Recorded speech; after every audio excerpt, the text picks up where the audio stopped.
নীল চিরকুট, লেখনীতে নৌসিন আহমেদ রোদেলা। পর্ব সংখ্যা ৭০। রাতের কালচে আধার শুষে নিয়েছে সন্ধ্যা। রাস্তার পাশে জ্বলে উঠেছে হলদে ল্যাম্পপোস্ট। আগ্রাবাদের ছোট্ট একটি ফ্ল্যাটে ট্যাঁ করে বাজছে বাচ্চার কান্নার আওয়াজ। নীরা স্থির দাঁড়িয়ে আছে, মন মেজাজ চূড়ান্ত খারাপ। ফ্লোরের মাঝামাঝি ছড়িয়ে ছিটিয়ে আছে কাপের ভাঙা টুকরো আর দুধ। তার পাশেই মহা আনন্দে হাত পা ছুড়াছুড়ি করছে ১.৫ বছরের পুত্র আরশ। হাত পায়ে দুধ মেখে বৃষ্টি অবস্থা। রাগে সারা শরীর জ্বালা করছে নীরার। ছেলেকে তুলে শক্ত দুটো চর বসাতে ইচ্ছে করছে। নীরার দীর্ঘশ্বাস ফেলে ২ পা এগিয়ে যেতেই লাফালাফি ছুড়োছুড়ি বেড়ে গেল তার। মাকে কাছে আসতে দেখেই পিছোতে পিছোতে সোফার নিচে ঢুকে যাওয়ার জোগাড়। কিছুতেই মায়ের হাতে ধরা দেওয়া যাবে না। নীরা হাত বাড়াতেই তেদ্রামো বেড়ে গেল আরো। তেদ্রামোর ফলাফল স্বরূপ সোফায় মাথা লেগে ব্যথা পাওয়ায় হয়ে গেল ইনস্ট্যান্ট। নীরা অবাক হয়ে খেয়াল করলো ছেলে তার একটুও বিচলিত হচ্ছে না। এতটুকু ব্যথা পেয়েও আগের মতোই চিৎপটাং শুয়ে আছে। তার এক জেদ, মায়ের কোলে সে উঠবে না ততক্ষণে মাথা ফুলে ঢোল। নীরার রাগ ধরে রাখতে না পেরে শটাং এক চর বসিয়ে দিল ছেলের গালে। এবার তার স্বরে চেঁচিয়ে উঠল আরশ। কান্নার দাপটে রুষ্টপুষ্ট মুখটা লাল হয়ে গিয়েছে তার। নীরা তাকে জোরপূর্বক কোলে নিতেই কান্নার আওয়াজ বাড়িয়ে দিল আরশ। হাতের কাছে টেলিভিশনের রিমোট পেয়ে তাই ছুঁড়ে মারল মেঝেতে। নীরা শান্ত চোখে রিমোটটাকে টুকরো হতে দেখল। ছেলের জেদি মুখের দিকে চেয়ে আরেকটা চর বসালো গালে। ছেলেটা ঠিক বাবার মতো হয়েছে। গায়ের রং থেকে শুরু করে রাগ জেদ সবকিছুতেই অন্তুর দুর্দান্ত নকল। এতটুকুন বয়সেই রাগ হলে মাথা ঠিক থাকে না তার। হাতের কাছে যা পায় ছুঁড়ে ফেলে। ফ্লোরে গড়াগড়ির সাথে ভয়াবহ কান্না। বাবার মতো এক হিসেব। চাই মানে চাই। নিষেধ করলেই মাথা নষ্ট। অন্তু ফিরল রাত ১০টায়। ছেলে এখনো কাঁদছে। কান্নার দাপটে চোখ মুখ খিচে নিঃশ্বাস বন্ধ হয়ে আসছে। ছেলের এমন অবস্থায় আতঙ্কিত নীরাও ফুঁপিয়ে উঠছে বারবার। বাসায় ফিরে বউ বাচ্চার এই অবস্থা দেখে বিস্মিত হলো অন্তু। সপ্তাহে অন্তুর ২-১ বার ছেলের এই জেদের মুখোমুখি হতে হয় তাকে।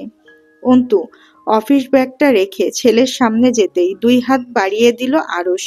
দীর্ঘ সময়ের কান্নাকাটিতে ঘেমে নিয়ে ক্লান্ত হয়ে পড়েছে বেচারা। ঘন ঘন হেঁচকি উঠায়, নিঃশ্বাস নিতে পারছে না। অন্তু ছেলেকে ২ হাতে বুকে চেপে ধরতেই ধীরে ধীরে নেতিয়ে পড়ল আরশ। ছোট্ট ছোট্ট হাত দুটো দিয়ে বাবার গলা জড়িয়ে ধরে চুপ হয়ে গেল।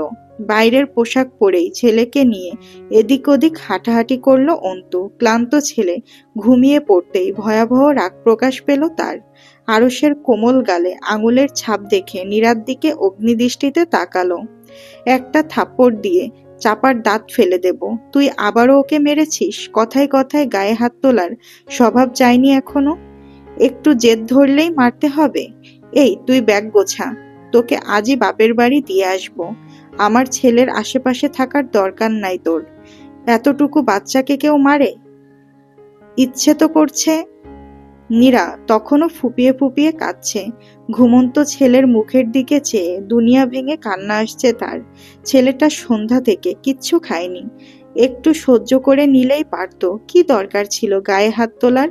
অন্তুর রাগারাগি এখনো চলছে, ঘুমানোর আগ পর্যন্ত চলবে। নীরা এবার ফুঁসে উঠে বলল, আমাকে বকার মানে কি? ছেলের বাবার জন্যই ছেলের আজ এই দশা। রক্ত তো ওই একই। অন্তু আকাশসম বিস্ময় নিয়ে বলল, এখন আমার দোষ ছেলেকে ধরে ইচ্ছে মতো পেটাও তুমি, আর দোষের বেলায় আমি? তা নয়তো কি? ১.৫ বছরের বাচ্চা আমার, এখনো অবধি কথা ফোটেনি মুখে, অথচ বাবার মতো তেজ। সন্ধ্যা থেকে জেদ ধরেছে চা খাবে।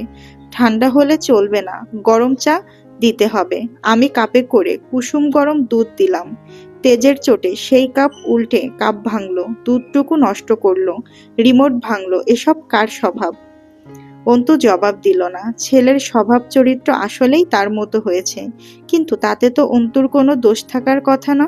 অন্তু নিশ্চয়ই ছেলেকে তার মতো হতে বলেনি। পুরো ব্যাপারটা ঘটেছে জেনেটিক্যালি। জেনেটিক বিষয় আশয়ে অন্তুকে টানার মানে কি? অন্তু কয়েক সেকেন্ড চুপ থেকে বলল, ছেলে আমার মতো হয়েছে বলেই মারতে হবে? স্বৈরাচারী মহিলা। একটা কাপ ভেঙেছে তো কি হয়েছে? আমার কি কাপ কেনার টাকা নেই? কাল আমি ছেলের জন্য 1 ডজন কাপ এনে দেব। সে যত ইচ্ছে ভাঙবে, আরাম করে বসে বাপের টাকায় কেনা কাপ ভাঙবে। ছেলের গায়ে হাত তুলবি না, খবরদার। নীরা স্থির চোখে চেয়ে রইল, কোনরূপ প্রতিউত্তর করল না। কথার পিঠে কথা বলতে গেলেই রেগে যাবে অন্তু, তারপর আবারও সেই একই কাহিনী, একই গল্প।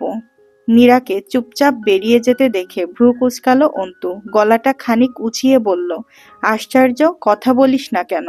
আমাকে মানুষ বলে মনে হয় না? নীরা উত্তর দিল না। অন্তু ফ্রেশ হয়ে খাবার খাওয়ার পর্যন্ত কোনরূপ কথা বলল না নীরা। খাওয়া শেষে টেলিভিশন অন করতে গিয়েই বিপদে পড়ে গেল অন্তু। ছেলে রিমোট ভেঙে ফেলেছে, টেলিভিশন অন করা যাচ্ছে না। অন্তুর মেজাজ খারাপ লাগছে। বাসায় এত জিনিস থাকতে দেখে দেখে টেলিভিশনের রিমোটটাই ভাঙতে হলো কেন? মায়ের মতোই ষড়যন্ত্রকারী। রাত 12টার দিকে ভিডিও কলে এলো অয়ন। অন্তু বিরক্ত হয়ে বলল, তোর কি আক্কেল জ্ঞান নেই? এই মাঝরাতে কেউ ভিডিও কল দেয়? আর কয়েক মিনিট পরেই তো ঘুমিয়ে পড়তাম। অয়ন দাঁত বের করে হেসে বলল, আজকে ফুটবল ম্যাচ আছে না, ঘুমোবে কেন? নীরা আপু কই? আর আমাদের ছোট উস্তাদ কোথায়? নীরা আপু মানে কি? নীরা তোর আপু হবে কেন? ওই একই হলো।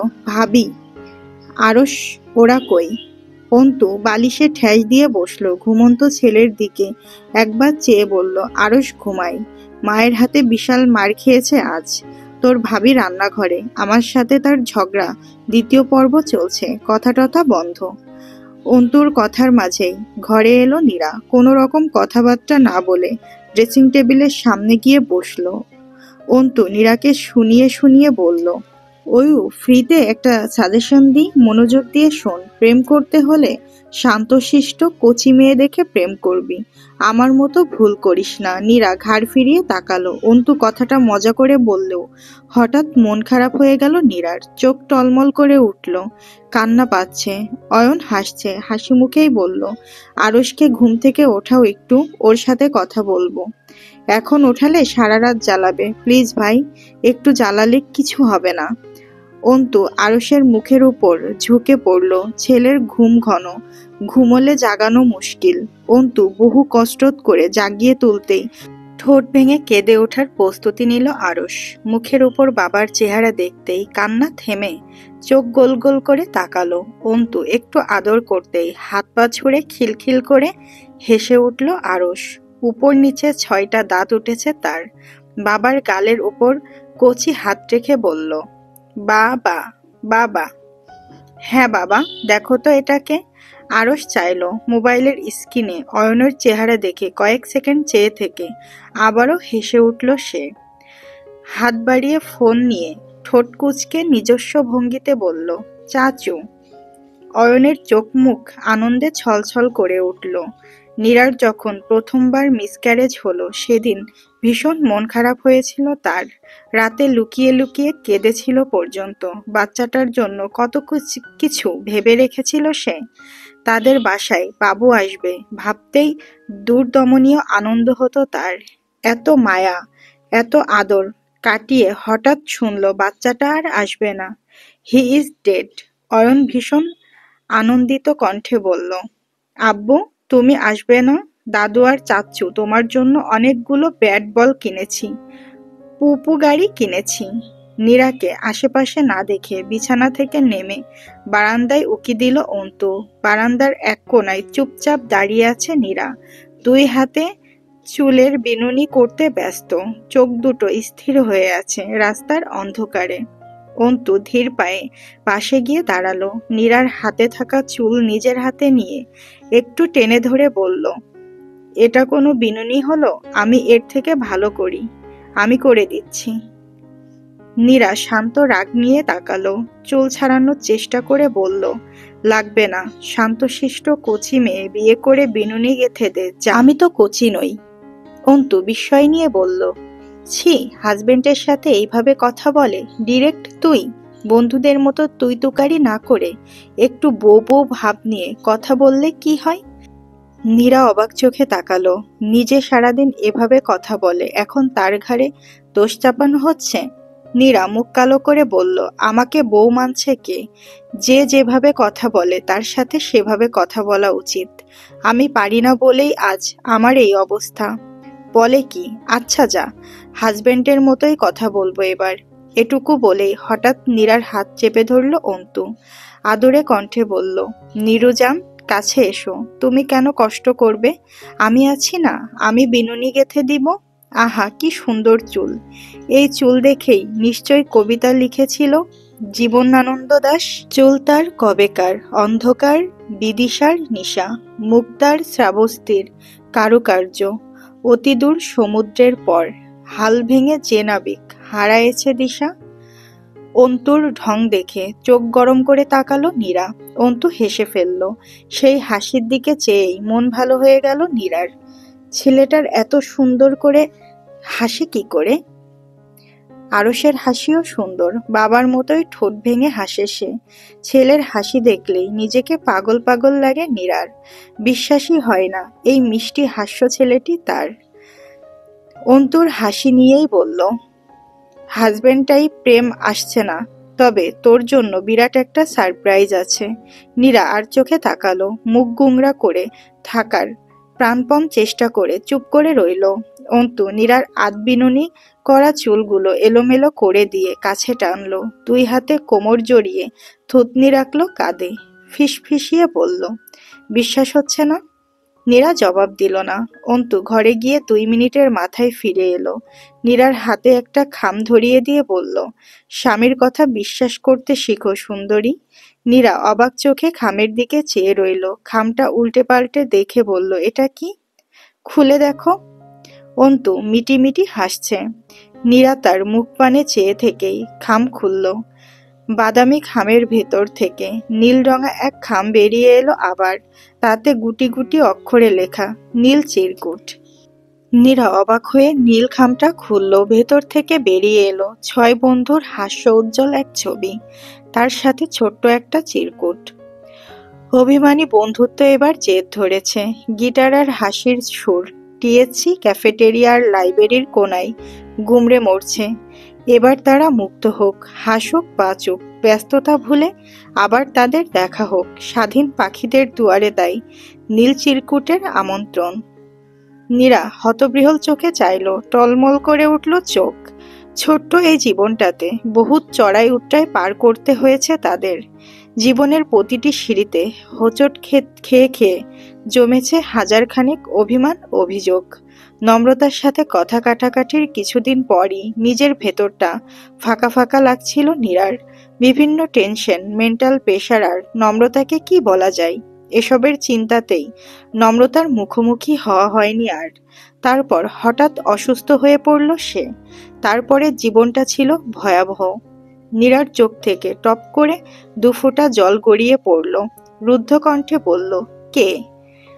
অন্তু মাথা নেড়ে জানালো, জানে না। ঠোঁটের কোণায় হাসি ঝুলিয়ে বলল, হঠাৎ অফিসের ঠিকানায় চিঠি এলো। একই রকমের 2টো চিঠি, একটি তোর, অপরটি আমার। খামের প্রেরকের নামধাম কিছু নেই, ওদের মধ্যে থেকে কেউ হবে নিশ্চয়ই। আমি অফিসে ছুটির কথা বলে দিয়েছি। তুই স্কুল থেকে সপ্তাহখানিক ছুটি নিতে পারবি না? আমরা সামনের সপ্তাহে ঢাকা ফিরছি। খুশিতে আত্মহারা নীরা উত্তেজনায় কথা বলতে পারছে না, হাত পা মৃদু কাঁপছে। নীরা অন্তুর ডান হাতটা চেপে ধরে কাঁধে মাথা রাখলো, থেমে থেমে বলল, ছুটি পাই আর না পাই, চাকরি ছুটে গেলেও পরোয়া নেই, ঢাকা আমি যাচ্ছি। এটুকু বলে থামলো নীরা। ছোট্ট একটা নিঃশ্বাস ফেলে বলল, নমু কি এখনো রেগে আছে? ও আমার সাথে কথা বলবে না? অন্তু দীর্ঘশ্বাস ফেলল। নীরাকে এক হাতে জড়িয়ে ধরে চুপ করে রইল। চোখের সামনে ভেসে উঠল একের পর এক কষ্টমাখা রাত। একদিকে অন্তুর চাকরি নেই, অন্যদিকে নীরার অসুস্থতা, তার সাথে আবার অনাগত বাচ্চার চিন্তা। বারবার ডাক্তার দেখানোর জন্য বিশাল অঙ্কের টাকাও চাই। নাদিম নিরুদ্দেশ। এত কিছুর মাঝে নম্রতার সাথে যোগাযোগ করে ওর বিয়ের আনন্দ, নতুন সংসারের আনন্দ নষ্ট করতে চায়নি অন্তু। হয়তো সুযোগটাও ছিল না। অন্তু তার যথাসাধ্য করেছিল। নীরাও সুস্থ হয়ে উঠছিল ধীরে ধীরে। তারপর হঠাৎই একদম আচমকা মিসক্যারেজ হয়ে গেল নীরার। একদিকে বাচ্চা হারানোর কষ্ট, অন্যদিকে নীরার পাগলামো। নীরা মানসিকভাবে এত অসুস্থ হয়ে পড়ল যে অন্তু হঠাৎ কোনো দিশা খুঁজে পাচ্ছিল না। ভীষণ অন্ধকারে একলা পথিকের মতো অসহায় লাগছিল সব। নীরাকে রূপগঞ্জ তার মায়ের কাছে রেখে এসেও স্বস্তি নেই। বারবার সুইসাইড অ্যাটেম্পের চেষ্টা করে সে। তার ধারণা অ্যাবর্শন করার সিদ্ধান্ত নিয়েছিল বলেই বাচ্চাটা এলো না। সে আর মা হতে পারবে না। তার বাচ্চা মারা যাওয়ার জন্য একমাত্র সেই দায়ী। সে সকল দিনগুলোর কথা ভাবলেও শরীর কেঁপে ওঠে অন্তুর। এমন বিভৎস দিনগুলোর মাঝে হঠাৎই এক ভালো সংবাদ এলো। নম্রতার বিয়ের দিনে দেওয়া ইন্টারভিউটা কাজে লেগে গেল। ব্যাংকের চাকরিটা হয়ে গেল। পোস্টিং হলো চট্টগ্রাম। অন্তু যেন হাঁপ ছেড়ে বাঁচল। নীরাকে এই শহর থেকে বাইরে নিয়ে যাওয়া দরকার। অন্তুর নিজেরও তখন বিষাক্ত লাগছে এই শহরের বাতাস। জয়েনিং এর 2 সপ্তাহ আগেই নীরাকে নিয়ে পাড়ি জমালো চট্টগ্রামের পথে। চট্টগ্রাম আসার কয়েক মাসের মাথায় আবার কনসিভ করলো নীরা। আচার আচরণেও স্বাভাবিকতা এলো। চাকরির জন্য পড়াশোনা শুরু করলো। বিস্ময়করভাবে প্রাইমারি স্কুলের চাকরিটা হয়ে গেল। এই বিশাল ঝড়ঝাপটার মাঝে জীবনটা এমনভাবে জড়িয়ে পড়েছিল, এতটা বিতৃষ্ণা আর কষ্টের গল্প জমে গিয়েছিল যে বাইরের পৃথিবীর দিকে তাকানোর সময় হয়নি কারো। তবে নম্রতা আর নীরার ঝামেলার ব্যাপারটা অন্তু জেনেছিল নীরার চাকরি হওয়ার পর। ততদিনে যোগাযোগ হয় না অনেক দিন। এতদিন পর হঠাৎ সরি বলার জন্য ফোন দেওয়াটা ভীষণ অস্বস্তির ছিল তাদের জন্য। আজ হঠাৎ এই নীল চিরকুটের নিমন্ত্রণ তাদের জন্য বিশাল অপেক্ষার সমাপ্তি, বিশাল এক আনন্দের চাবি। কতদিন দেখা হয় না সেই ভালোবাসাগুলোর সাথে। অন্তুর বুক কাঁপছে। কষ্টের স্মৃতি ছাপিয়ে স্মৃতির পাতা ছুটে চলেছে ক্যাম্পাসের মাঠে, মামার চায়ের দোকানে, ক্যাফেটেরিয়া আর সেই লাইব্রেরিতে যেখানে নীরার হাত চেপে ধরেছিল প্রচণ্ড জেদে। নিউ ইয়র্কের গ্রীষ্মকাল চলছে। শীতের জীর্ণতা কাটিয়ে সজীব হয়ে উঠেছে গাছ লতা। বাড়ির আঙিনা আর বারান্দাগুলো সেজে উঠেছে বাহারি ফুলে। রাস্তায় উৎফুল্ল যুবক যুবতী পদচারণা। সবার ঠোঁটেই এক চিলটে সৌজন্যতার হাসি। গ্রীষ্মের শুরুতে মন মেজাজ প্রফুল্ল। রঙ্গন খুব ভোরে দৌড়তে বেরিয়েছিল। পরনে ছাইরঙা হাফ প্যান্ট, সাদা টি শার্ট আর স্পোর্টস শো। গলায় ঝুলছে টকটকে লাল রঙের হেডফোন। রঙ্গন দৌড়ে এসে নিজের অ্যাপার্টমেন্টের সামনে থাকতেই এগিয়ে এলো মধ্যবয়স্ক এক ভদ্রমহিলা। গায়ে তার ভিন্ন ধরনের ইউনিফর্ম, মুখ ভর্তি প্রফুল্লতার হাসি। রঙ্গন হাঁপাতে হাঁপাতেই সৌজন্যতার হাসি হাসলো, ছোট্ট করে বলল, hey, good morning. Morning. Are you Ranjan Chakraborty? It's রঙ্গন।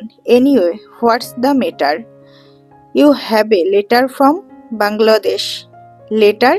অবাক হলো রঙ্গন। দেশ থেকে চিঠি পাঠানোর মতো মানুষ তার নেই। তাছাড়া এই যুগে এসে চিঠি লিখতে বসবেই বা কে? টেক্সট, মেল এসব ছেড়ে চিঠি? আশ্চর্য। রঙ্গন হাত বাড়িয়ে চিঠিটা নিল। ফর্মালিটিস শেষ হতেই মুখ ভর্তি হাসি উপহার দিলেন ভদ্রলোক। উৎফুল্ল মনে বললেন, wow, what a beautiful day. Enjoy yourself. Rangan ঠোঁট টেনে হাসল। Yeah, it's really beautiful. Have fun. Gate পেরিয়ে ঘরে ঢুকতে ঢুকতে চিঠিটা উল্টে পাল্টে দেখল রঙ্গন। রেজিস্ট্রি করা চিঠি। প্রেরকের নাম ঠিকানা বৃত্তান্ত নেই। রঙ্গন কাউচে বসে খাম খুলল। ভেতর থেকে বেরিয়ে এলো আরো একটি নীল খাম। তাতে গুটি গুটি অক্ষরে লেখা নীল চিরকুট। রঙ্গনের বিস্ময় যেন আকাশ ছোঁল। নীল চিরকুট মানে কি? কেউ এত দূর থেকে চিঠি পাঠিয়ে ফাজলামো নিশ্চয় করবে না। রঙ্গন কৌতূহল নিয়ে খাম খুলল। নীল খামটা খুলতেই বেরিয়ে এলো একই ফ্রেমে আবদ্ধ 6 বন্ধুর হাস্যোজ্জ্বল ছবি। টিএসসির চায়ের স্টলে বসে আছে সবাই। নাদিমের হাতে চিরচেনা গিটার। রঙ্গন হতবম্ব চোখে চেয়ে রইল। সাথে থাকা চিরকুটটা পড়ে হৃদস্পন্দন থেমে গেল তার। উত্তেজনায় কেঁপে উঠল শরীর। ঘণ্টাখানিক ঠায় বসে থেকে লাফিয়ে উঠল সে। কম্পিত হাতে ফোন লাগালো দেশে। দেশে তখন সন্ধ্যা নেমেছে মাত্র। পূজা মাত্রই ধূপকাঠি জ্বেলেছে। এমন সময় রঙ্গনের ফোন পেয়ে অবাক হলো সে। মায়ের সামনে থেকে সরে এসে ফোন তুলতেই ওপাশ থেকে প্রায় চেঁচিয়ে উঠল রঙ্গন, আই অ্যাম কামিং পূজা, আমি নেক্সট উইকেই ফ্লাইট ধরছি। পূজা অবাক হয়ে বলল, কিন্তু তুমি যে বললে আসবে না, একদম বিয়ের ডেট ফিক্সড হলে ফিরবে। রঙ্গন উত্তেজনা নিয়ে বলল, আগে যা বলেছি ভুলে যাও সুইটহার্ট, ডিসিশন চেঞ্জ হয়েছে, আমি অবশ্যই ফিরছি এবং নেক্সট উইকের মধ্যেই ফিরছি। পূজা উদ্বিগ্ন কণ্ঠে বলল, কিন্তু হঠাৎ কি হলো, তোমার কণ্ঠ অন্যরকম শোনাচ্ছে। ঠিক আছো? রঙ্গন হেসে বলল, না ঠিক নেই, আমার দুয়ারে নীল চিরকুটের আমন্ত্রণ এসে গেছে পূজা, আমি ঠিক থাকতে পারছি না, তোমাকে এই মুহূর্তে ঝাঁপিয়ে পড়ে চুমু খেতে ইচ্ছে করছে, কাছে নেই বলে পারছি না। দেশে ফেরার পর অবশ্যই মনে করিয়ে দেবে, ওকে? পূজা বিস্ময়ে কথা খুঁজে পাচ্ছে না। বাইরে প্রচণ্ড বৃষ্টি হচ্ছে। দেশে এখন আষাঢ়িয়া কান্না। বারান্দায় দাঁড়িয়ে থাকা পূজার শরীর মাখামাখি হচ্ছে বৃষ্টি শীতল জলে। সেই জলে হাত ভিজিয়ে ফিসফিস করে বলল সে, তুমি কি পাগল হয়ে গিয়েছ রঙ্গন? আমার তোমাকে স্বাভাবিক মনে হচ্ছে না।